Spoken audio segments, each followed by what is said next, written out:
베드로후서 1장 2절에 보면 하나님과 우리 주 예수 그리스도를 알므로 은혜와 평강이 너희에게 더욱 많을지어다. 이런 축복을 베푸신 아버지께 감사드리며 이 시간 내 온 심령에 임하셔서 오직 아버지만을 증거하여 주시기를 간절히 원합니다.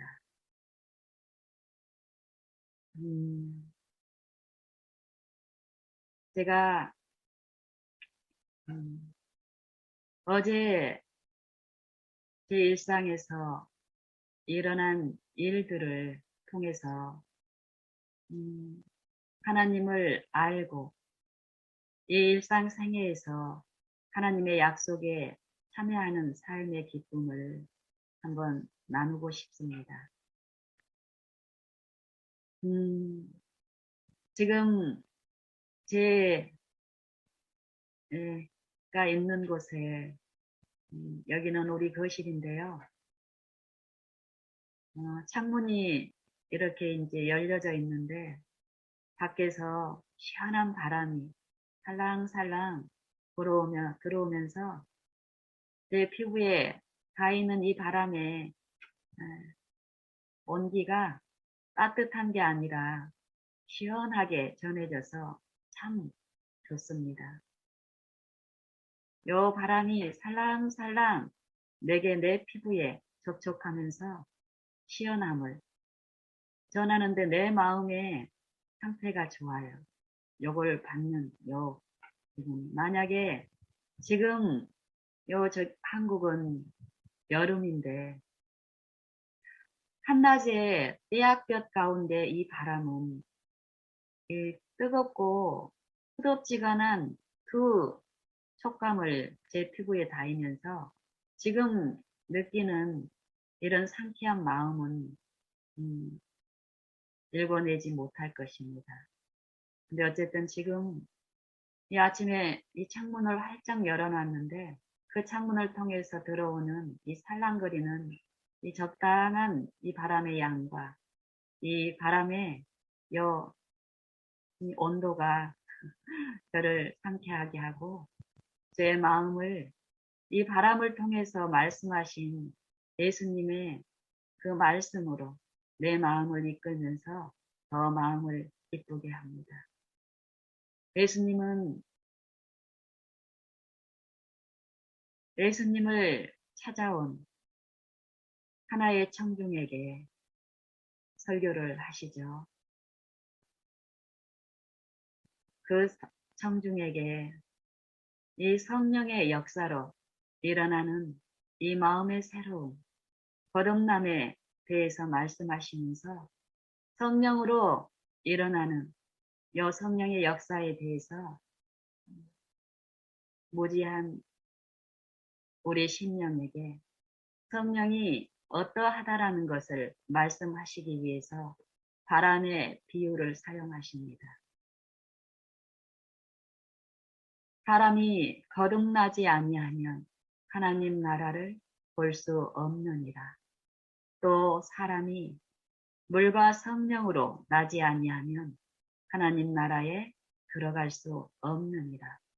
이 진리를 말씀하셨을 때 이 청중은 깜짝 놀라면서 그런 일이 어떻게 일어나는지 이 영적인 사물에 대한 그 놀라움으로 물었을 때 예수님이 성령의 일은 바람이 하는 일과 같다라고 말씀하십니다. 우리가 바람은 이 공기의 흐름을 바람이라고 합니다. 우리는 과학을 통해서 이 공기의 흐름, 또 여러 가지 공기의 압력, 공기의 온도, 여러 가지를 이렇게 듣고 배워서 알고 있는데, 저는 처음에 요 말씀을 그 전에도 듣고 읽고 했습니다. 신앙생애 한 40년을 더 넘게 이 성경을 음, 읽고 했지만 한 10여 년 전 내가 하나님의 사랑을 실제로 체험하고 삶 속에서 알아가는 요 일을 통해서 성경을 다시 살폈을 때 그 이전에 듣지도 많이 보고 읽었지만 내 기억에 남아있지 않았던 그 성경의 말씀들이 내 안에 새롭게 깨우쳐지고 들려지고 내 마음에 이루어지는 이 체험 가운데서 어느 날 요한복음 3장 니고데모와 예수님과의 회견을 통해서 들려주시는 그 말씀을 통해 어느 날 이 성령의 역사가 바람과 이렇게 비유로 이렇게 연결시켜서 말씀하시는 그 예수님의 설교가 내 안에 들려졌습니다. 많은 부분 아직도 여전히 이 성경의 진리에 대해서 모지하고 연약한 제게 이 바람이 그 전에 학습적으로 알았던 그런 게 전혀 내 마음에, 내 삶에 적용이 안 되고 그냥 관계에 없었던 참이 무수히 제가 공기 중에 있고 바람에 어떤 여러 가지 일들을 체험하고 있었지만 그거에 대한 가치나 그거에 대한 원리나 소중함을 모르고 그렇게 힘들게 살았던 그 생애 가운데서 예수님의 설교가 내 마음에 전체 다 이렇게 막 하나하나 조목조목 막 말씀하신 게 아니라 어떤 부분이 딱 이해가 되면서 성령을 바람에 비유하시는 그 예수님이 성령을 그때 당시에 한 10여 년 전쯤에 저는 성령을 통해서 이 영적 회복이 일어나야 된다는 것을 들었고 그전에는 성령의 이 사역에 대해서 전혀 관심도 없고 이렇게 살다가 신앙을 했었지만 이 성령의 일이 분명히 우리에게 일어나고 그 필요가 있다라는 걸 알면서는 참 막연했습니다. 성령을 원하고 구하지만 그 성령이 그때까지만 해도 이 감각적인 어떤 그런 이해에서 그 성령이 내게 이 바람이 실제로 내 피부에 이렇게 붙여져 닿을 때 내 마음에 일어나는 내 인상들처럼 성령의 일도 저한테 어떤 감정적으로 또 이런 식으로 일어나는 것인들 여전히 그런 인상 가운데 있었기 때문에 성령의 역사가 막연하고 성령을 구하긴 구하지만 그 성령이 내 안에 어떻게 일어나는지 이런 것들이 참 어려웠습니다. 그런데 요 설교 중에서 요 바람이라는 이 성령을 설명을 하시는데 이 바람이라고 말씀을 하셨을 때 이 바람이 결국 그 순간에 내가 그 전에 학습적으로 들었던 그런 어떤 부분의 깨우침이 내 마음에 일어나면서 바람은 공기구나. 이 공기, 산소. 그러면서 이 바람은 이 공기가 움직이는 건데 이 공기는 우리에게 이 육체의 생명에 가장 시급하고 필수적인 이 산소를 품고 있는 이 공기, 대기권에 있는 이 공기. 이 공기의 양에 대해서 생각을 하는 거예요. 공기의 양, 산소의 양. 그리고 이 산소에 필요가 있는 곳에 충만하게 공기가 있는 것을 그 순간 깨우쳐 주시는 거예요.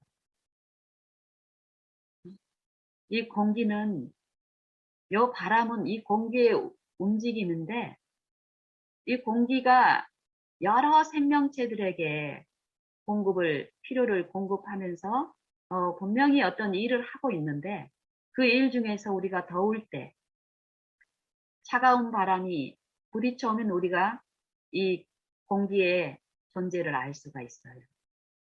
그런데 내가 시원하다는 느낌을 갖고 있을 때는 이 공기의 일한 결과를 내가 체험을 하면서 알지만 이 시원한 느낌을 내가 실제적으로 어떤 유익을 경험하지 않을 때는 공기가 있는지도 모르고 우리는 삽니다.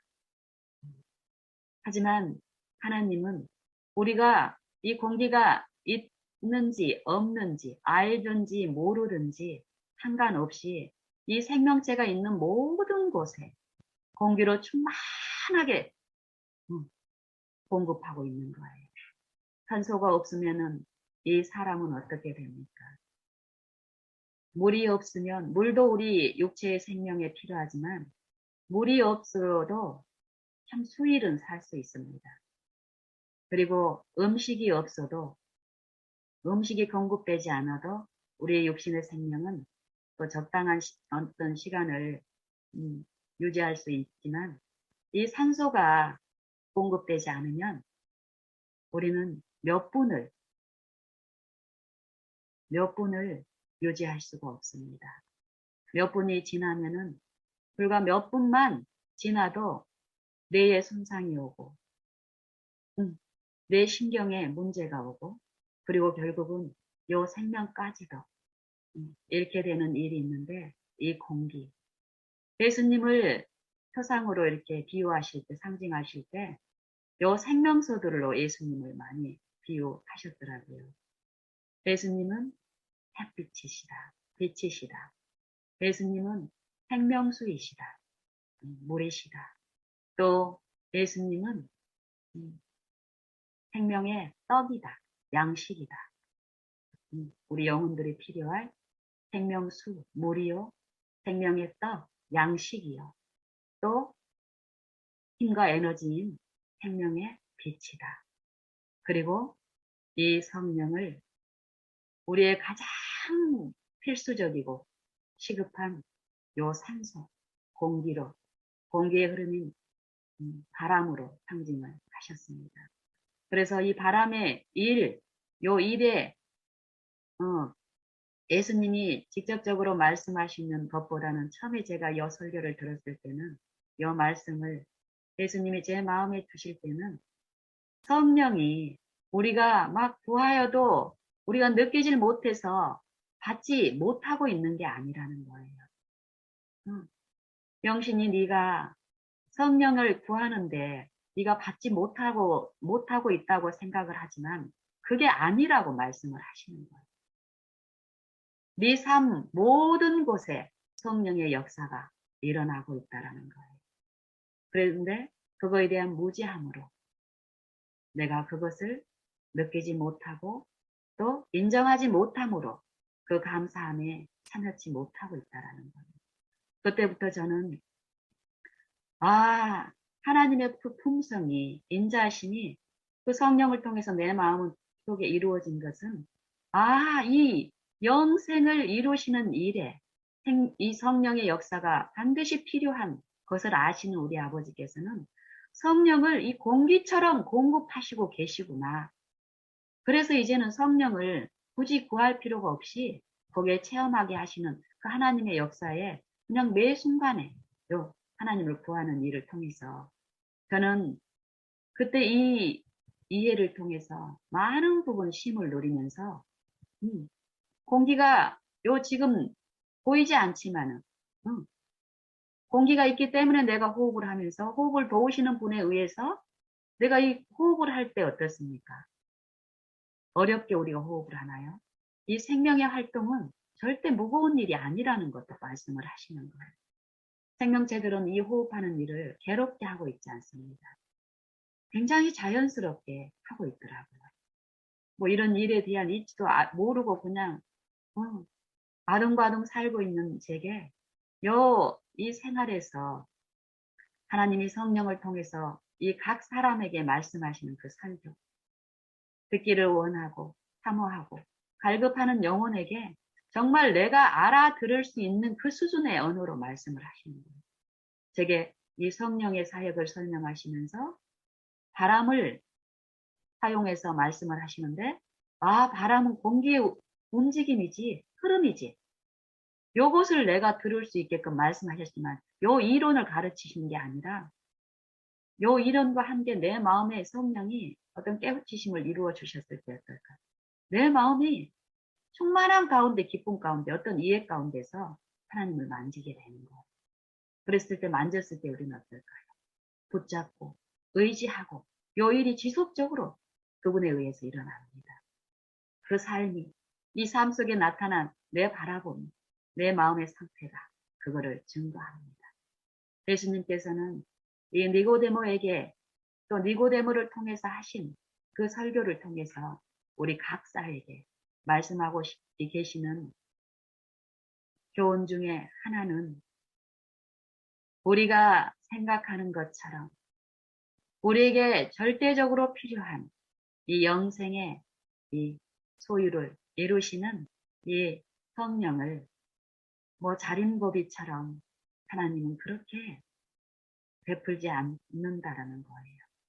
공기처럼 풍성하게 베풀고 계시고 또 성령의 역사가 우리가 바람이 움직이는 요 일을 통해서 느끼는 그 일을 통해서 바람의 존재를 알고 있는 것처럼 바람이 하는 일을 통해서 바람의 존재를 알고 있듯이 우리가 존재를 바람의 일이 내 실제 경험 가운데서 내가 느끼지 못하더라도 바람은 존재한다라는 거예요. 공기는 존재한다라는 거예요. 그 일의 결과를 통하지 않으면 우리는 바람이 어디서 와서 어디로 가는지 이것을 알지 못하지만 바람이 한 일의 결과를 통해서 우리는 그 바람의 존재를 알 수 있듯이 성령의 일도 이러하다고 말씀하셨습니다. 하나님은 성령의 역사를 통해서 예수님을 통해서 이루어 놓으신 십자가의 그 능력을 이 개인적으로 개인의 삶 속에서 실제적으로 그 영생의 유익에 참여함으로써 하나님께 영광을 돌리게 하시는 모든 일에 성령을 통해서 역사를 하고 있습니다. 그렇기 때문에 우리에게 뭐라고 합니까? 오라. 수고하고 무거운 짐진 자들아 내게로 나아오라. 이 일이 풍성히 일어나고 있는데 너희가 이것에 마음을 두지 않으면 요 유익들은 아무리 풍성하게 베풀어지고 또 그 은혜 가운데 너희가 놓여 있고 참여하고 있을지라도 그 존재에 대해서 그 사랑에 대해서 알지 못하면 결국은 이 은혜들은 헛되이 사용이 되고 이 은혜가 결국 하나님을 아는 쪽으로 사용이 되는 게 아니라 하나님을 거절하고 다른 존재의 품성에 참여하는 가담하는 일로 결국 결정이 되고 우리의 운명이 끝난다면 그 은혜는 참으로 그 무한한 희생과 그 무한한 값을 치르신 그 은혜는 결국 우리 개인에게 정말 터지로 돌아가는 일로 나타날 것이라고 말씀을 하고 계십니다. 오늘 우리에게 이 하루가 귀하고 소중한 것은 그러한 분을 우리가 알 수 있는 이 특권이 축복이 우리에게 남아있기 때문입니다. 저는 요 일, 진리의 성령이신 분께서 이 성령이 내 안에 역사하셔서 진리를 통해서 내 영혼을 깨끗게 하시고 그리고 이 깨끗한 영혼 안에 진리를 기록하시고 진리를 깨우치심으로써 그 진리대로 사는 기쁨과 행복을 맛보게 하실 이 하나님 아버지를 온 마음으로 열망하고 온 마음으로 사모하고 갈망합니다. 그리고 나의 이웃과 가족들에게 이것을 나눌 수 있게 하시는 그분에게 의탁드리며 내 삶 속에서 하나님이 섭리 가운데 모든 관계에 내게 어떤 의무와 본분이 주어졌을 때 하나님의 이름으로 예수님의 이름으로 아버지께 그 은혜 구하며 나눌 수 있게 해주시기만을 간절히 원합니다.